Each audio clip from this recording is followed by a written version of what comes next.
نحمدہ ونصلی ونسلم علی رسولہ الکریم اما بعد فاعوذ باللہ من الشیطان الرجیم بسم اللہ الرحمن الرحیم ان اللہ یأمر بالعدل والاحسان وایتاء ذی القربى وینہی عن الفحشاء والمنکر والبغی یعظکم لعلکم تذکرون صدق اللہ مولانا العظیم وصدق رسولہ النبی الکریم الامین ونحن علی ذلک من الشاہدین والشاکرین والحمد للہ رب العالمین۔ تمام احباب درود پاک پڑھیے۔ الصلاۃ والسلام علیکہ یا رسول اللہ وعلی آلہ واصحابہ وسلم یا حبیب اللہ۔ الصلاۃ والسلام علیکہ یا رسول اللہ وعلی آلہ واصحابہ وسلم یا نبی اللہ۔ واجب الاحترام سامعین و حاضرین، اللہ کے فضل اور توفیق سے آج کے خطبہ جمعۃ المبارک میں پچھلے تقریباً 8 جمعے جس موضوع پر میں نے آپ کی خدمت میں چند باتیں عرض کی ہیں، اسلام کی اخلاقی اقدار کے حوالے سے، تو یوں سمجھ لیجئے کہ اسلامی اقدار کا ایک پہلو آج جو میں نے آپ کے سامنے بیان کیا ہے، آج اس کی تکمیل تو نہیں ہو سکتی، لیکن کہہ لیجئے کہ ایک لحاظ سے اس کا خلاصہ 8 جمعوں کا اور پورے جو خطبات ہوئے اس کا خلاصہ میں آپ کی خدمت میں عرض کروں گا کہ اسلام نے جن اخلاقی اقدار کو انسان کے اخلاقی وجود کے لیے لازم قرار دیا ہے، اس کا ایک تذکرہ تو اجمالاً یہ سورہ نحل کی آیت نمبر 90 میں ہے، جو میں نے آپ کے سامنے تلاوت کی کہ ان اللہ یأمر بالعدل والاحسان وایتاء ذی القربى، اللہ تمہیں حکم دیتا ہے عدل کا، احسان کا اور رشتہ داروں کو دینے کا، وینہی عن الفحشاء والمنکر والبغی، اور تمہیں منع کرتا ہے فحشاء سے، منکر سے اور بغاوت اور سرکشی سے، یعظکم لعلکم تذکرون، اور یہ نصیحت تمہارے لیے اس لیے ہے تاکہ تم اس سے سبق سیکھو۔ اس آیت مقدسہ میں اسلام کا جو پورا اخلاقی نظام ہے، یہ سمجھیے کہ یہ آیت جو ہے اس کا ایک کمپریہنسو بیان ہے، ایک جامع بیان ہے، لیکن اس اجمال کی تھوڑی جو تفصیل ہے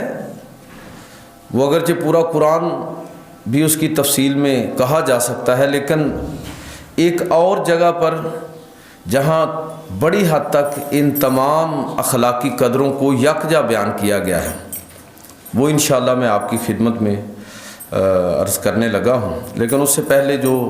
2 باتیں دہرانا چاہتا ہوں وہ یہ ہے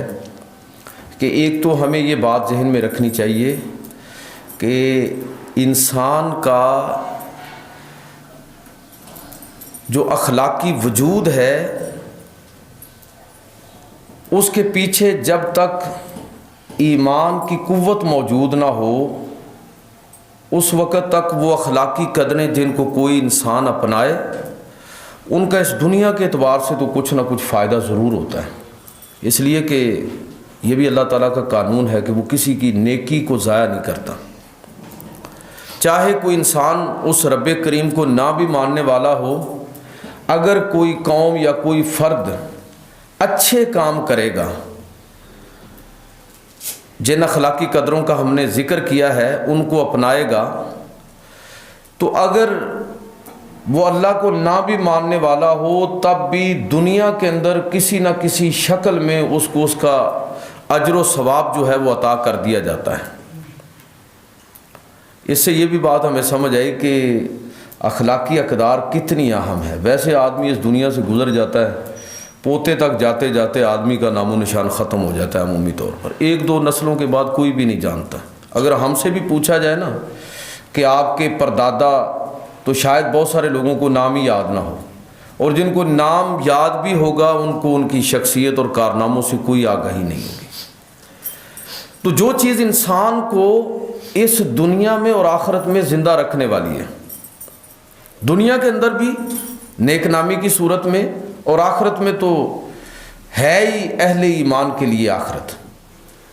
تو وہ انسان کا وہ اخلاق اور کردار ہے جس کی بنیاد ایمان پر ہے. جو خاص بات میں عرض کرنا چاہتا ہوں کہ اگر وہ ایمان نہیں ہے، دیکھیں یورپ اور مغرب میں بھی ایمانداری شاید ہماری نسبت زیادہ ہوگی، تو اللہ تعالیٰ نے ان قوموں کو بھی محروم نہیں کیا. ان اخلاقی قدروں کو اپنانے کے نتیجے میں ان کے ہاں جو سماجی سطح پر ایک طرح کا ٹھہراؤ آپ کو نظر آتا ہے، جو وہاں پر ایک طرح کا کسی نہ کسی درجے کا سکون نظر آتا ہے، تو اس کی وجہ کیا ہے کہ ان لوگوں نے ان اخلاقی قدروں کو اپنایا. تو یہ دنیاوی فائدہ تو ہوگا، ہر کسی کو ہوگا، لیکن اگر مسلمان ان اخلاقی قدروں کو اپنائیں گے تو جہاں دنیاوی اعتبار سے ان کو عزت اور احترام اور وقار نصیب ہوگا، وہاں روز قیامت بھی وہ اللہ کی بارگاہ میں سرخرو ہوں گے.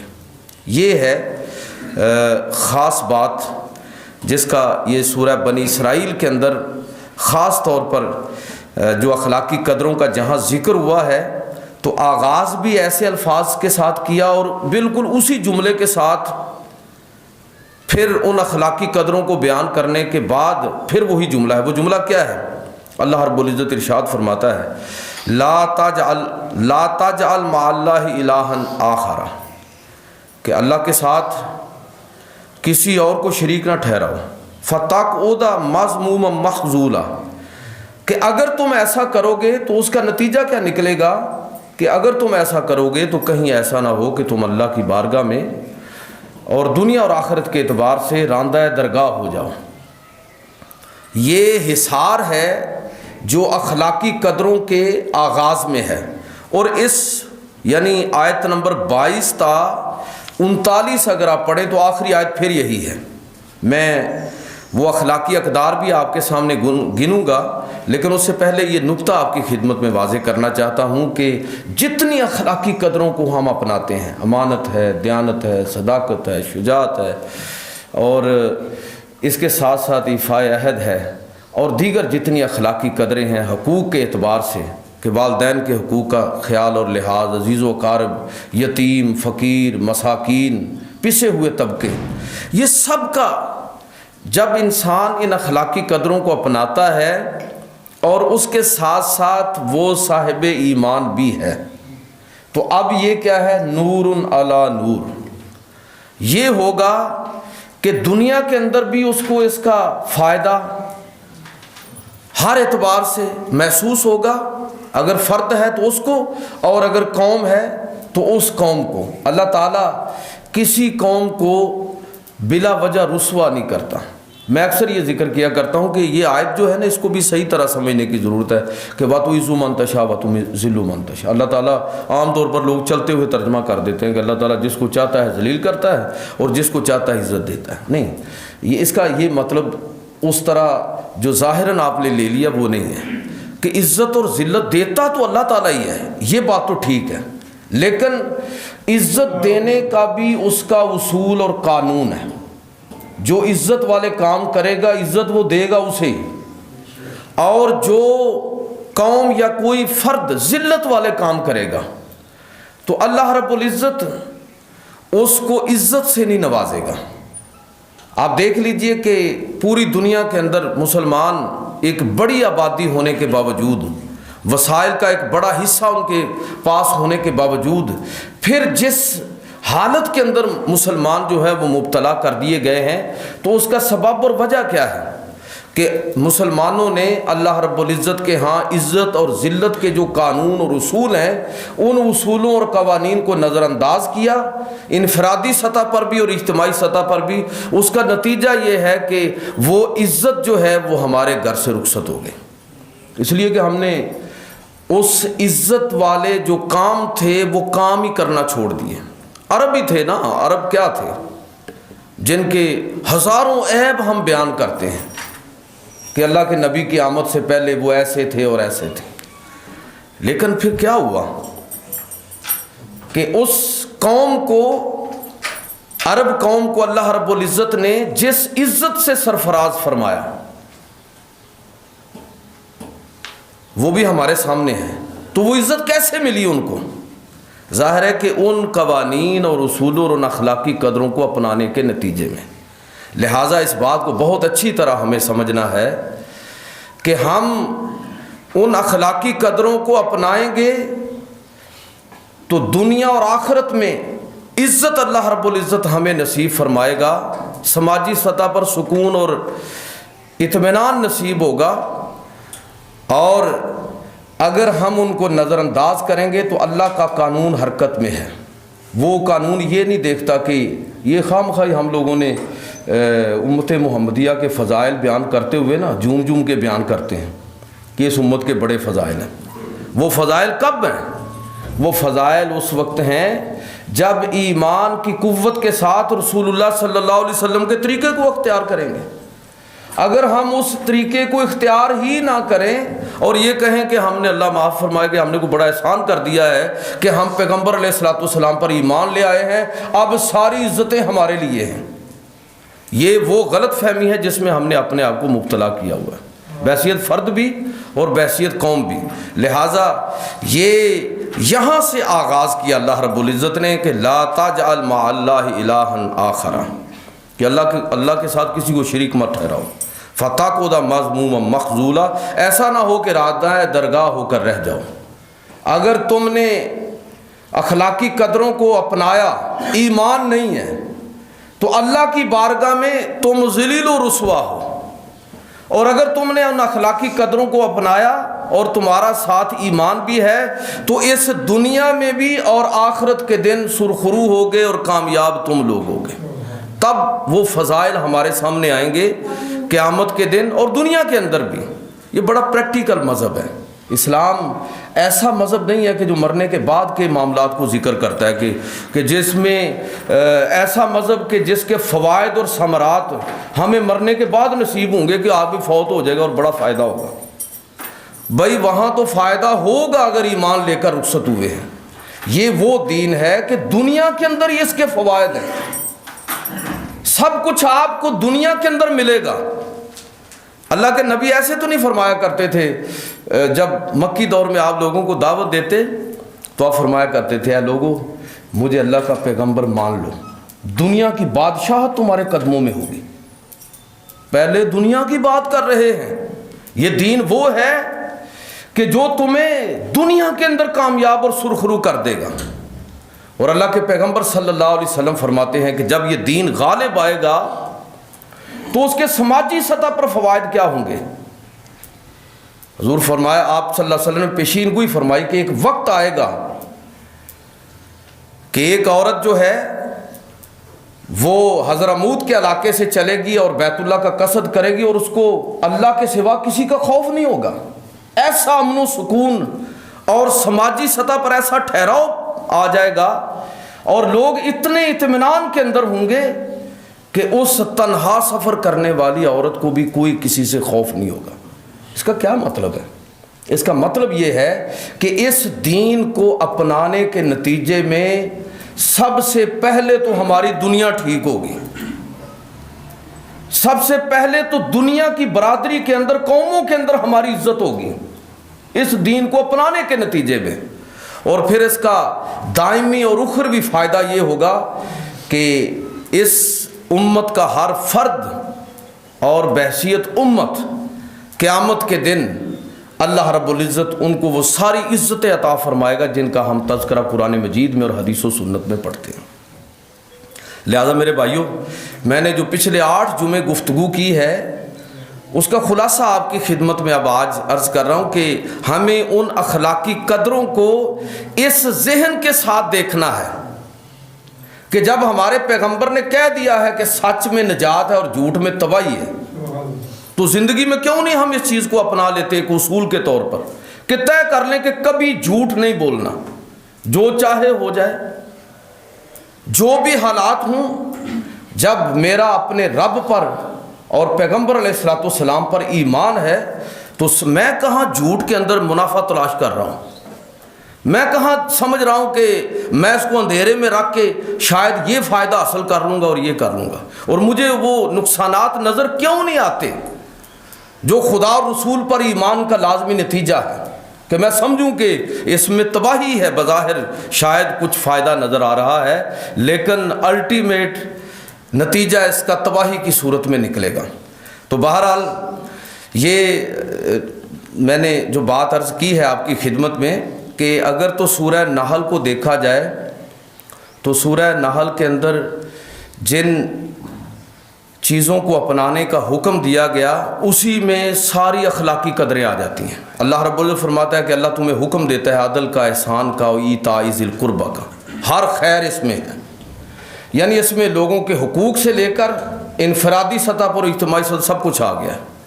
اور جہاں یہ فرمایا وَيَنْهَى عَنِ الْفَحْشَاءِ وَالْمُنكَرِ وَالْبَغْيِ، تو یہ تینوں وہ کام ہیں جن سے دوسروں کے حقوق تلف ہوتے ہیں۔ گویا کہ دوسرے انسانوں کے حوالے سے جو بھی ناانصافی ہو سکتی ہے ان تین الفاظ کے اندر اللہ رب العزت نے اس کو بیان فرما دیا کہ اللہ تمہیں منع کرتا ہے فحشاء سے، منکر سے اور سرکشی سے۔ اس آیت مقدسہ کی تفصیل میں جانے کی بجائے میں چاہوں گا کہ آپ کے سامنے سورہ بنی اسرائیل کی وہ آیتیں دوبارہ سے تلاوت کر دوں کہ آپ مجموعی طور پر اسلامی اخلاقیات کا ایک نقشہ آپ کے سامنے آ جائے کہ وہ اسلام کی وہ اخلاقیات کیا ہے کہ جن کو شریعت نے صرف اخلاق ہی نہیں رہنے دیا، بہت سارے معاملات کے اندر ان اخلاقی قدروں کو اصول کے طور پر فرائض کی صورت میں ذکر کر دیا۔ اللہ رب العزت ارشاد فرماتا ہے، میں بس وہ ایک جملہ آپ کی خدمت میں عرض کروں گا، چونکہ اس موضوع پر ہم تسلسل کے ساتھ گفتگو کر رہے ہیں تو آج میں اس موضوع کو وائنڈ اپ کر رہا ہوں۔ اللہ رب العزت ارشاد فرماتا ہے وَقَضَىٰ رَبُّكَ أَلَّا تَعْبُدُوا إِلَّا إِيَّاهُ وَبِالْوَالِدَيْنِ إِحْسَانًا۔ تو پہلا جو حکم ہے اخلاقیات میں، سب سے پہلی چیز یہ فرمائی کہ اللہ نے اس بات کا فیصلہ کر دیا ہے کہ اس کے سوا کسی اور کی عبادت نہیں ہے، اور والدین کے ساتھ حسن سلوک سے پیش آنا، یہ پہلا حکم۔ دوسرا حکم، اب اس کی تفصیلات میں نہیں جاؤں گا کہ بس ایک جملے میں آپ یہ سمجھ سکتے ہیں کہ والدین کے حق کو جو بطور قانون کے شریعت نے ذکر کیا تو اس کی وجہ کیا ہے۔ اس کی وجہ اگر غور کریں تو ایک ہی وجہ نظر آتی ہے کہ اصل میں والدین بھی اللہ تعالیٰ کی صفات لے کر پیدا ہوتے ہیں۔ اللہ تعالیٰ پالن آ رہا ہے نا، خالق ہے، مالک ہے، پالنے والا ہے، اور اگر آپ غور کریں تو من وجہ یہ صفات والدین کے اندر ہوتی ہیں کہ وہ اس دنیا کے اندر انسان کے آنے کا سبب ہے، وہ اس کو پالتے ہیں، پوستے ہیں اور اس کی تربیت کرتے ہیں۔ رب کا مطلب کیا ہوتا ہے؟ پالنے والا، پالن ہار۔ کما ربا یعنی صغیرہ، یہ وہی بات ہے، اے اللہ جس طرح انہوں نے مجھے پالا اور پوسا ہے۔ تو والدین کے حق کو مقدم کس وجہ سے کیا؟ اللہ نے اپنی عبادت کے بعد سب سے زیادہ تذکرہ اور سب سے پورے اہتمام کے ساتھ ذکر کیا۔ اس کی وجہ یہ ہے کہ والدین اصل میں وہ خدائی صفات لے کر انسان کی پرورش کرتے ہیں اور اس کی تربیت کرتے ہیں۔ آپ خود سوچ لیں کہ جب شادی ہو جاتی ہے، بچے ہوتے ہیں، تو بندے کی ساری زندگی کی مکمل تگ و دو اسی اولاد کے ارد گرد ہوتی ہے۔ ان کو پالنا کیسے ہے، تعلیم دلوانی ہے، شادیاں کرنی ہے، ضروریات، اور بعض تو اتنے مبالغے میں چلے جاتے ہیں لوگ کہ حلال و حرام بھی نہیں دیکھتے، اولاد کی محبت کے اندر اس کو بھی نظر انداز کر دیتے ہیں۔ تو ایسا تو نہیں ہونا چاہیے، لیکن یہ آپ دیکھیں کہ والدین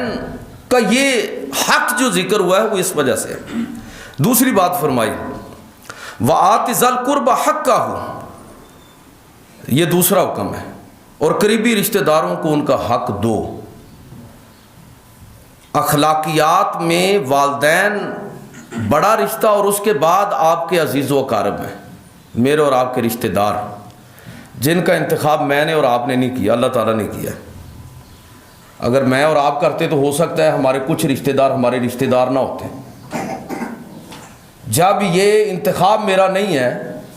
تو اس میں ہر طرح کے لوگ ہو سکتے ہیں، اور آپ دیکھ لیجئے کہ عام طور پر ہماری رشتہ داروں سے ہی انبن بھی ہوتی ہے۔ تو اب اس انبن کے امکان کے باوجود جو حکم ہے وہ کیا ہے کہ تم نے اپنا حق جو ہے وہ اس کو مد نظر رکھنا ہے کہ اس کا حق تیرے ذمے کیا ہے. حق کا ہو 100 معاملات ہوں گے، لیکن تم نے جب احسان کرنا ہے تو اللہ کا حکم سمجھ کر کرنا ہے، توقع نہیں رکھنی. والمسکین وابن السبیل، اور اسی طرح ساتھ ہی تذکرہ کر دیا کہ مسکین اور وہ جو مسافر، کہ جو مسافر تو آج کے دور میں بھی ضرورت مند ہو سکتا ہے، حالات آنا بڑے بدل گئے، اور مسکین جو بعض حوالوں سے محروم کیا گیا ہو. تو یہ فرمایا کہ تم نے ہر حال میں ان کے حقوق کو مد نظر رکھنا ہے، ان کی ضروریات کو مد نظر رکھنا ہے. یہ چیز بطور آپشن کے ذکر نہیں کی گئی بلکہ قانون اور اصول کے طور پر ذکر کی گئی. اگر ہوتا نا آپشن تو ٹھیک ہے کر دیں مدد، ٹھیک ہے، نہیں یہ لازم ہے. یعنی میری اور آپ کی نمازیں اور ہماری نیکیاں، میں نے پچھلے جمعے بھی ایک بات عرض کی تھی، اس کو دہراتا ہوں کہ قیامت کے دن جو ہے نا وہ نیکیاں گنی نہیں جائیں گی بلکہ نیکیاں تولی جائیں گی. تولی جائیں. ہو سکتا ہے کہ آپ کا کوئی ایسا عزیز ہو ہمیشہ ہی آپ کے ساتھ زیادتی کرتا ہے، لیکن آپ ممکن ہے کہ باقی نیکیوں میں تو پیچھے ہوں، لیکن اس معاملے میں انسانیت نوازی کے حوالے سے اللہ تعالیٰ نے آپ کو خاص ظرف عطا فرمایا ہے. تو وہ ظرف اور وہ اخلاق، وہ بسا اوقات انسان کے روزوں اور نمازوں سے، نفل نمازوں اور روزوں سے بھی انسان کو کہیں اوپر لے جاتا ہے. اس لیے یہ حق بطور قانون کے ذکر فرمایا، اور ساتھ فرمایا کہ اگلی بات فرمائے وَلَا تَقْتُلُوا أَوْلَادَكُمْ خَشْيَةَ إِمْلَاقٍ نَحْنُ نَرْزُقُهُمْ وَإِيَّاكُمْ. اور اپنی اولادوں کو بھوک کے خوف سے قتل نہ کرو، تمہیں بھی رزق ہم دیتے ہیں اور انہیں بھی ہم ہی دیں گے. یہ رزق کی تقسیم جو ہے یہ اللہ تعالیٰ کی اپنی حکمت ہے. آپ کیا جانیں کہ جو بچہ پیدا ہوا ہے، جو بیٹی پیدا ہوئی ہے، وہ اس گھر کے لیے کتنی خیر و برکت کا باعث ہوگی. جو بچہ جس نے جنم لیا ہے بظاہر بوجھ نظر آ رہا ہے، تو اللہ رب العزت نے عربوں کے اندر یہ بیماری تھی، اور شاید آج کے دور میں بھی اس کی کچھ جدید شکلیں آ گئی ہوں، تو اس سے بھی منع کر دیا کہ اللہ پر ایمان اور یقین رکھو. رزق کی جو تقسیم ہے اس میں خدا کی اپنی حکمتیں ہیں، تھوڑا یا زیادہ ہونا. اور یہ فرمایا اس کے ساتھ اگلا حکم یہ دیا ان اخلاقی قدروں کا ذکر، وَلَا تَقْتُلُوا النَّفْسَ الَّتِي حَرَّمَ اللَّهُ إِلَّا بِالْحَقِّ. اور جس جان کی حفاظت کا اللہ نے حکم دیا ہے اس کو تم قتل نہ کرو. کہ انسان کو قتل کرنا کتنا بڑا گناہ ہے. بے گناہ انسان ہے نا، اس کو قتل کر دیا کسی نے، بے گناہ انسان کو، کتنا بڑا گناہ ہے. دوسری جگہ اللہ رب العزت فرماتا ہے کہ من قاتل نفسا بغیر نفس فکأنما قاتل الناس جميعا. جس نے کسی ایک انسان کو ناحق قتل کیا اس نے گویا پوری انسانیت کو قتل کیا. اتنا بڑا گناہ ہے. ومن احیاها، اور جس نے کسی ایک انسان کو زندگی بخشی تو گویا کہ اس نے تمام انسانیت کو زندگی سے نواز دیا. تو انسان کی قدر اسلام میں بہت زیادہ ہے. یہ اگر مذہب کا یہ پہلو ہمیں سمجھ آ جائے نا کہ مذہب کی نظر میں سب سے بڑی عبادت کیا ہے، تو یقین جانیے کہ ہمارے سماجی رویے بالکل تبدیل ہو جائیں. اور میں اکثر اس چیز پر عرض کرتا ہوں، کرتا ہی رہوں گا، کہ مذہب کی نظر میں سب سے بڑی عبادت، سب سے بڑی عبادت وہ انسانوں کے ساتھ حسن سلوک ہے. دوسرے انسانوں کو اکاموڈیٹ کرنا ہے، ان کے لیے سپیس پیدا کرنا ہے، ان کو مختلف مواقع پر جو اللہ نے آپ کو عزت عطا فرمائی ہے وہ عزتیں بانٹنا ہے. اور نہیں جانتے میں اور آپ اس کی گہرائی کو کہ نامعلوم اللہ کے ہاں جب کسی ایک انسان کی صرف آپ عزت نفس کا لحاظ رکھتے ہیں تو میں اور آپ نہیں جانتے کہ اللہ کے ہاں ہماری عزت کس قدر بلند ہو جاتی ہے. کہ اللہ رب العزت لوگوں کے دلوں کے اندر یہ بات ڈالنا شروع کر دیتا ہے اور فرشتوں کی ڈیوٹی لگا دیتا ہے کہ جاؤ میرے اس بندے کے بارے میں لوگوں کو بتاؤ کہ یہ میرا محبوب بنتا ہے، اور لوگ اس سے محبت کرنے لگتے ہیں۔ تو یہ کب ہے؟ اس وقت جب انسان اس کے وہ اخلاقی قدروں کو اس طرح اپناتا ہے کہ اس کے سماجی رویے بالکل تبدیل ہو جاتے ہیں، اور اس کا تذکرہ آگے اگلا جو حکم ہے اس میں اور زیادہ واضح ہوا۔ فرمایا کہ وَلَا تَقْرَبُوا مَالَ الْيَتِيمِ إِلَّا بِالَّتِي هِيَ أَحْسَنُ حَتَّى يَبْلُغَ أَشُدَّهُ، اور کسی یتیم کے مال کے قریب بھی نہ لو۔ یہاں بہت سارے لوگ ہیں جو اسی ٹو میں رہتے ہیں کہ کوئی کمزور نظر آ جائے اور کوئی بیوہ نظر آ جائے، کوئی غریب آدمی نظر آ جائے تو اس کے مال پر قبضہ کیسے کرنا ہے۔ یہ قبضہ گروپ اور مافیاز آج کل تو عام تذکرہ ہو رہا ہے، اور یاد رکھیے کہ سرکاری زمینوں پر اور سرکاری املاک پر اور پبلک ایسٹس پر، حکومت کے وسائل پر قبضہ کرنے کا مطلب یہ ہے کہ وہ آدمی کسی فرد کا مجرم نہیں ہے، بلکہ پورے ملک اور تمام لوگوں کا مجرم ہے وہ شخص۔ کیسے بدبخت لوگ ہیں وہ، اور یہ سمجھتے ہیں کہ بس ٹھیک ہے سرکاری کھاتے میں حج کر لیا، وہ بھی سرکاری کھاتے میں، تو پچھلے سارے گناہ معاف ہو جائیں گے۔ یہ تو حکومت کو ویسے ہی اس پر پابندی لگانی چاہیے کہ جو لوگ، اس کا کیا جواز ہے کہ لوگ سرکاری کھاتے سے، یعنی ہمارے کھاتے سے یہ لوگ جو ہیں وہ حج اور عمرے کریں، اس پر تو ویسے پابندی ہونی چاہیے، اس کی تو کوئی اہمیت ہی نہیں ہونی چاہیے۔ لیکن میں بات کر رہا ہوں کہ اگر کوئی شخص اپنے پلے سے بھی یہ ساری باتیں کرے اور دوسری طرف لوگوں کے مال پر قابض، زمینوں پر قبضے کر رکھے ہیں،